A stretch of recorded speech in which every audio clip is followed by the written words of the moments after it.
Then we go to the next presentation, and it is more deeper in concrete technology. The title is Carbon-fibred mortar, effect of sand content and grain size distribution on electrical properties. And the speaker is Mr. Hamza Allam, and he is from the University of Aix-Marseille in France. Hello, thank you for having me. So today I would be presenting for you a part of my work during my PhD entitled Smart Concrete, Effect of Sand Content on Grain Size Distribution on Electrical Impedance. I worked with Yves Burchel, François Duplan, and Sofiane Amtian during this experience. And my presentation would be divided to a context, then the introduction of the problematic, the materials and methods that we used, our results, and then we are going to discuss them and the small conclusion for this work. So when we speak about smart concrete, it's the ordinary cementitious matrix with the addition of electrically conductive fibers. This addition has two main consequences. The first one is to reduce the electrical resistance of the composite, and this reduction in the electrical resistance could create a piezoresistive behavior. Where, as we can see here, this is an experiment that we did here in our lab. In purple is the compression cycles, and in green is the fractional variation of our real impedance. So we see that the fractional variation is following the cycles of compression applied on the samples. Those two new properties, the reduction of the impedance and the piezoresistive behavior, can lead to several potential applications like structural health monitoring, where we can implement this material inside structures to follow their health.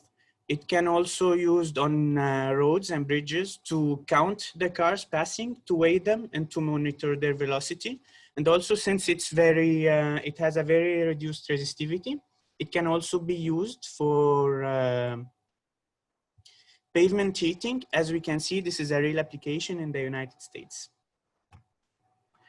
Before speaking about piezoresistivity, in this presentation, I want to focus about how fibers are effective in reducing the impedance of mortar and how they interact with the surrounding matrix.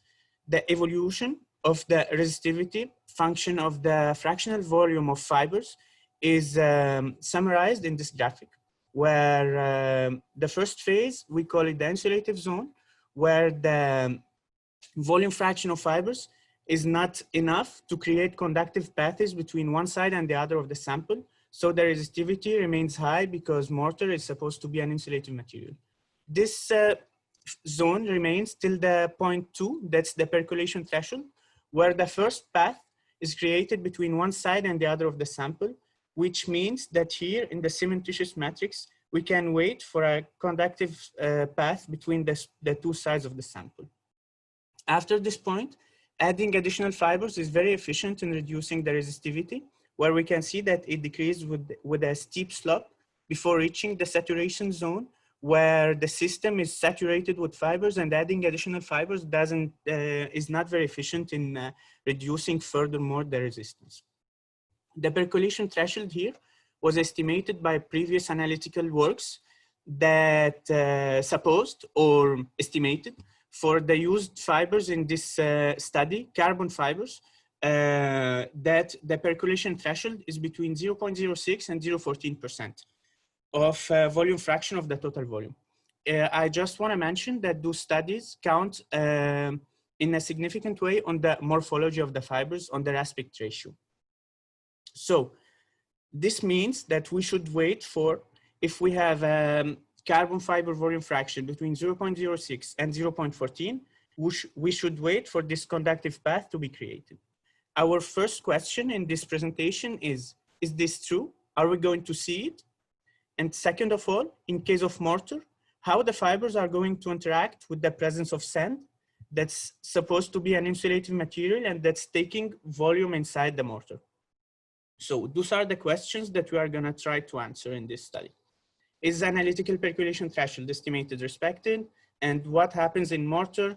How the efficiency of fibers is affected by sand volume fraction and grain size distribution. To answer those questions, the materials and methods that we used were intending to study, as I said, the percolation of fibers inside mortar and cement paste as well, with 2 different types of sand and 4 different volume fractions. And I'm gonna explain why. So the carbon fibers, they have a length of 6 millimeters and a diameter of 7 micrometers without any treatment of the surface. The water to cement ratio is equal to 0.4. We use super precisizers to keep a good workability. This is for cement paste.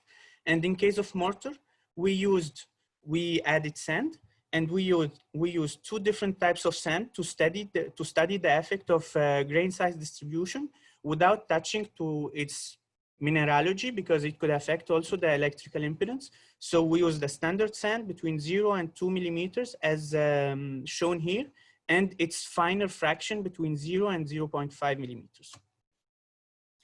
For the tested volume fractions, as I explained before, so 0 is for a non-fibrous mortar. We don't have fibers inside it. And then the volume fractions between 0.1 and 0.2 are around percolation threshold that's estimated. And beyond 0.3, we are beyond the percolation threshold. So we should be inside the transition zone and the saturation zone. Also, those volume fractions of fibers were combined with different sand volume fractions that we chose to belong to every zone on this figure. So this figure presents the connected fraction of sand function of its volume fraction. We see that we have a diluted phase of sand where we suppose that particles are isolated, not touching each other. A partially connected phase where we suppose that part of the sand structure is touching each other.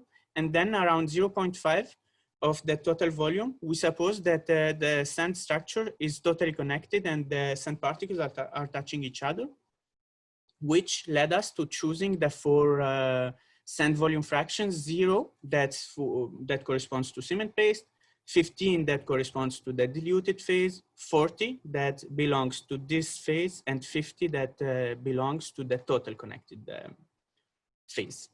So to measure the electrical response of those samples, we used an AC impedance meter at a frequency of 1 kilohertz and at a voltage of 0.1 volt. Also, for the drying of the samples, we let them in water for 28 days, and then they were subjected to 120 days of dry curing in controlled environment of 20 degrees Celsius and 50% relative humidity. So in this slide, I'm presenting you the results. Before getting to explain them, I just want to make sure here is real impedance at 1 kilohertz, imaginary impedance at 1 kilohertz for standard sand and for fine sand.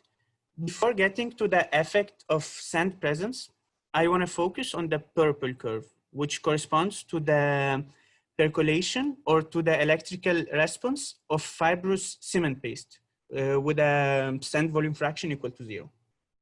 So we can see around 0.1% for real impedance, how the impedance is reduced compared to 0, which means that fibers were effective in reducing the impedance and were percolating. So the same thing was also noticed with the imaginary impedance, which leads us to the same conclusion. Presence of sand dependent on its volume fraction, where with 15%, which means belonging to the diluted phase, no significant effect was noticed. It was almost following the same pattern for real and imaginary impedance. The presence of 40%, we noticed something interesting, that at low fiber volume fraction, the impedance was decreased, even though sand is an insulating material. We can see it here on real impedance and on imaginary impedance as well. On imaginary impedance, it's even more obvious. So first of all, why this happened? It's because the presence of sand, if you want, it confined fibers to be in a smaller volume, in a smaller cement paste volume, which increased the probability because in an effective way, the fiber volume fraction inside the cement paste became higher because of the sand presence. And then when we increase the sand volume fraction to 50%, we notice that the effect is not the same, and the impedance is increased all over the fiber range, the fiber volume fraction range for real and imaginary impedance as well. Changing sand sand grain size distribution was also had also another effect, where we can see here that the impedance started increasing at 40%, and with 50%, we see that not just the impedance was increased, but the kinetics of reducing impedance was also influenced, where we don't see anymore this steep slope, but the decreasing is slow, and we can see it more obvious here. We see that even between 0 and 0.2%, we have almost the same results. So, clear conclusion, as I stated before, fibers at 0.1% with cement paste were effective in reducing the impedance, and presence of sand at 40% of standard sand contributed to confining fibers inside a smaller volume, which leads to a reduction in the total impedance. The question that we still have to discuss is why this why this sudden increase between 40 and 50% in both sands, and why there's a difference between standard sand and fine sand. Knowing that they have the same mineralogy and for the same sand volume fractions, they presented different values. So before discussing the problem, I want to illustrate it in a clear way.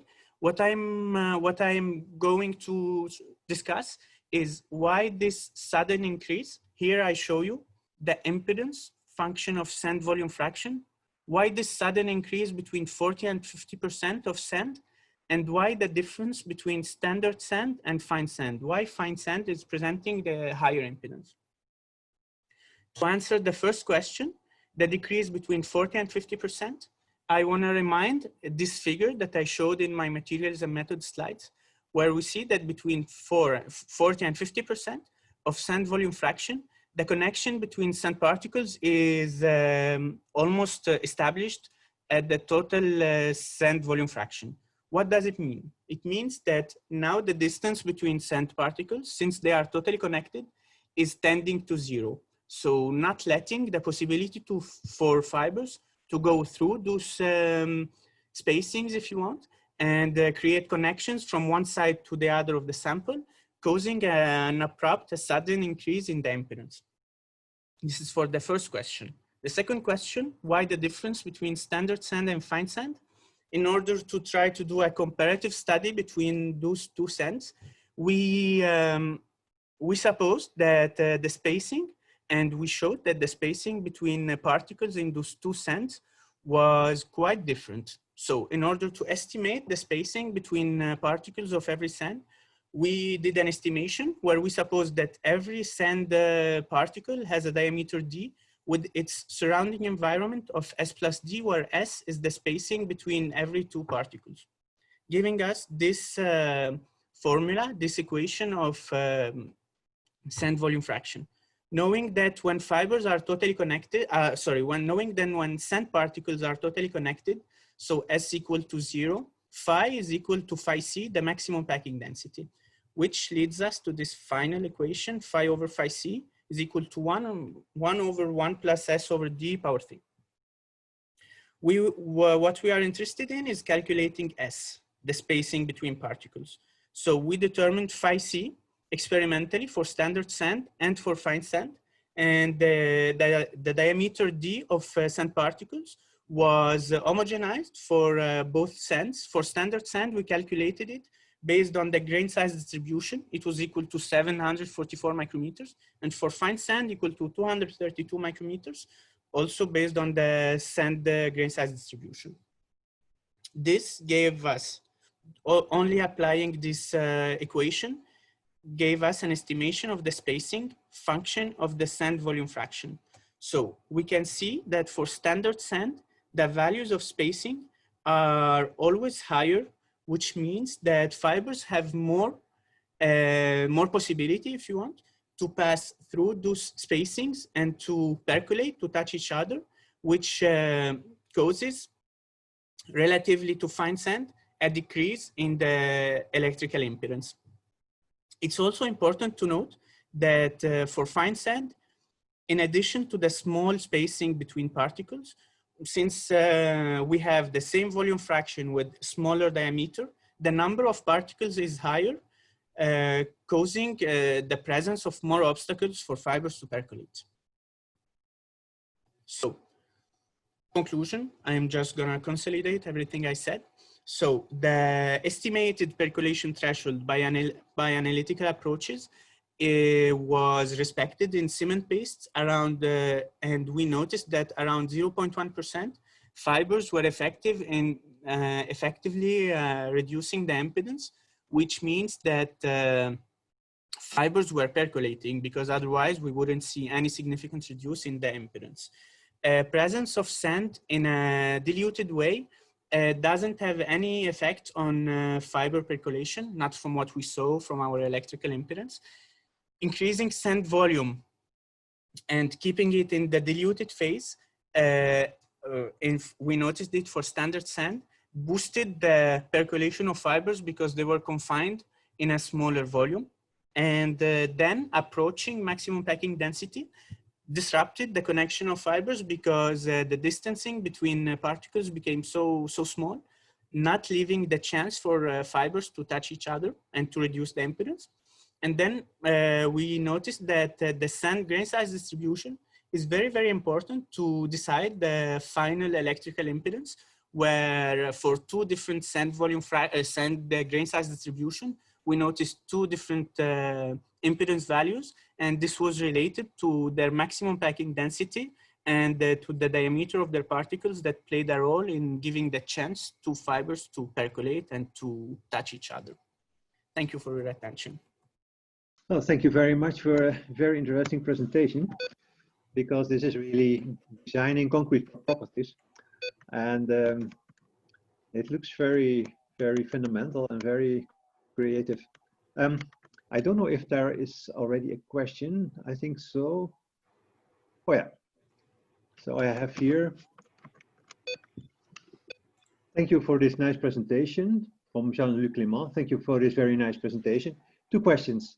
What is the influence of aging of mortar on the results? And do you think you will obtain the same results and transfer concrete? Yes, so the first question, it leads me exactly where I want, because we just published an article about the aging of mortar with the different percolation stages of fibers. So I think that aging is very significant in affecting the electrical impedance, because water and shrinkage play a very important role in the final electrical impedance. And I want to keep the I want to keep the suspense and invite you to read our new paper about this topic. And the second question, I didn't get the final part of it. So if you can repeat it, please.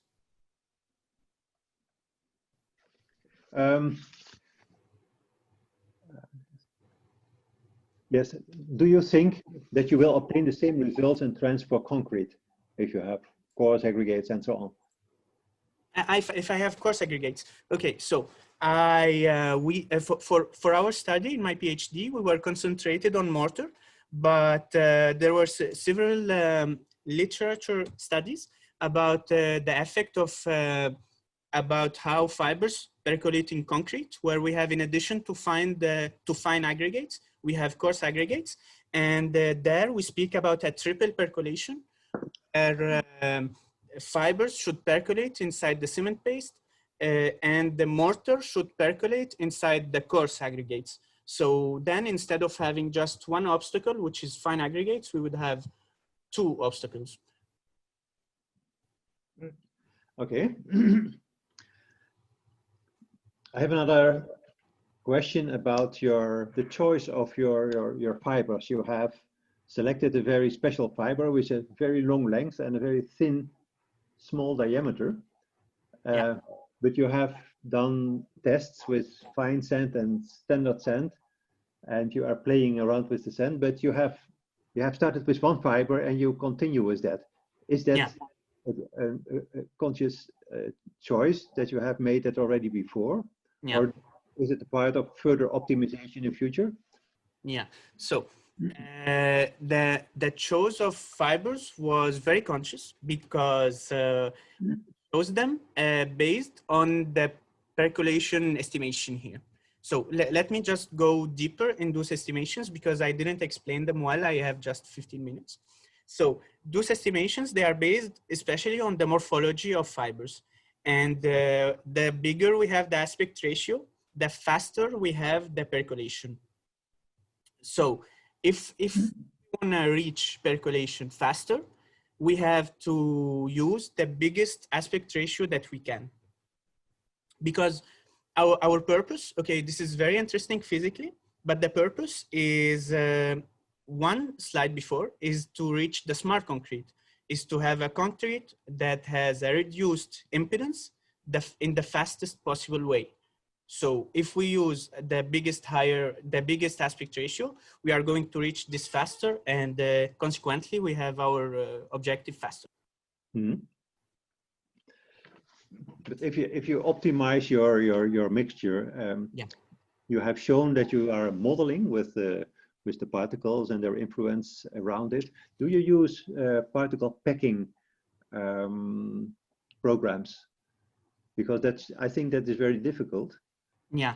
Because it's not only the particle, but also the interaction with the fibers which plays a role, and it is very hard to do that. But do you have any considerations on the use of particle packing programs in this?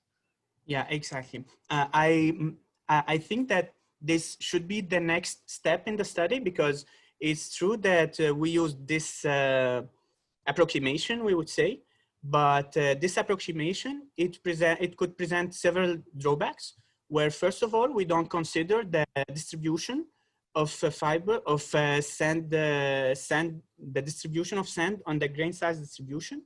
And we suppose that sand is homogeneous. It has one diameter. We suppose it's monodisperse. So in some way, we are underestimating the spacing between particles. This is one.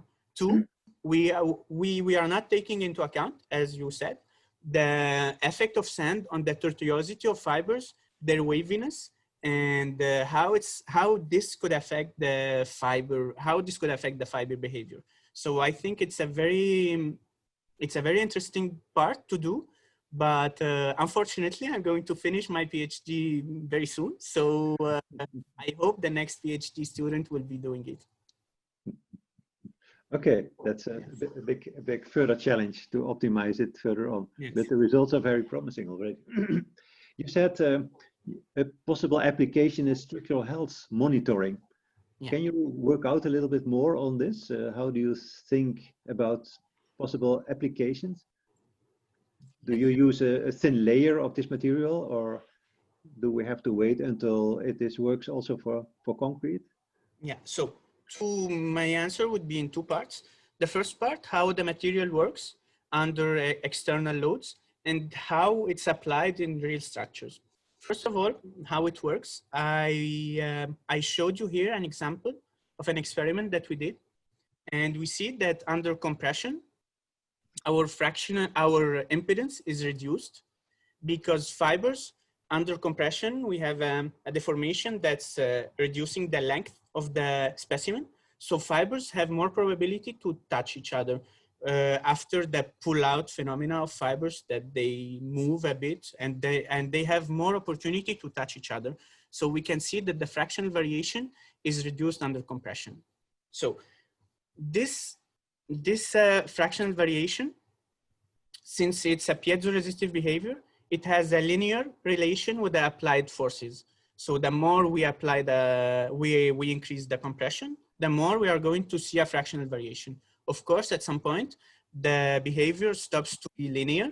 And then with the micro cracks, because they are insulative, instead of reducing the impedance, they tend to increase it. So we have a balanced state before reaching the crack, and then the impedance is increased once again because the crack is so big to keep the electrical response. This is one. Two, how it's applied. It could be applied in the critical positions of the structures, and we can just implement a part of it. For example, for example, if we want to study the compression state in this beam, we know that in the downside there is tension that's taken by the steel bars, and on the upper side we can implement a part or a small part of a smart concrete inside the upper surface, and then we measure its electrical response. And from this measurement, we can determine in this local place how much is the compression applied on the mortar or on the cementitious matrix. Okay, that's very interesting, this possibility. We had a question already that maybe in future you will extend it, or your follow-up researchers to larger scale concretes. But if I think about that, then the question comes also, would it be possible to use a mesh, fiber mesh, instead of single fibers? Because then you can also use it for strengthening or something. Would that be an option, or is that not a step too far? Yes, I think it could be a possible idea, but I'm scared that having a mesh could have just local, just local effect around the mesh, because then the rest of the mortar or the concrete wouldn't have any conductive phase. So the conductivity would just be concentrated in the mesh. Yes. And speaking about improving the tensile behavior, also you can see in the literature on several occasions, it was proved that even the usage of this kind of fibers, it increases slightly the ductility and the tensile strength of the mortar. So this objective is already obtained with the current fibers. So, but using a mesh, I mean, it could be a possibility. Yeah. Okay. Yeah. And then maybe a last question, because you have shown quite convincingly how it works with regard to electric properties, but the fibers are mostly used for instance, increasing the post-cracking strength and so on, and improving the properties.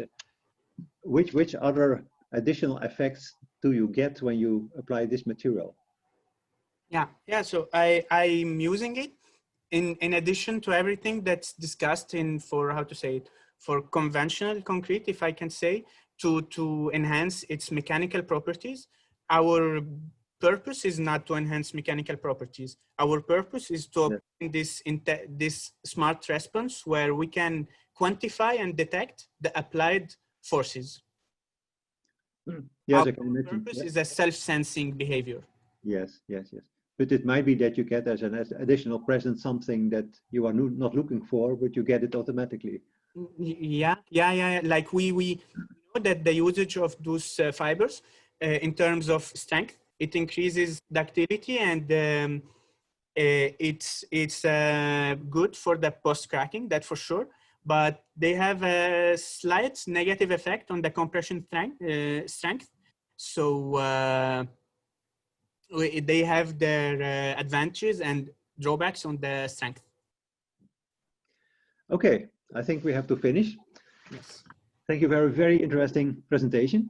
Thank you. And I have understood that you are finishing your PhD. I hope I will defend it on December, yes. Okay, then we are looking forward to your publications and a lot of success. Thank you. Thank you. Thanks a lot.